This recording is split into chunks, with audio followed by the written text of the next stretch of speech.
Hello guys, luto na ang aking chicken curry.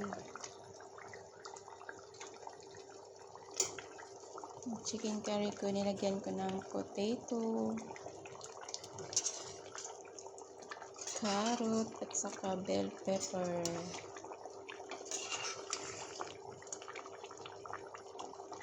Tapos yung dry lemon. Ayan, yung dry lemon.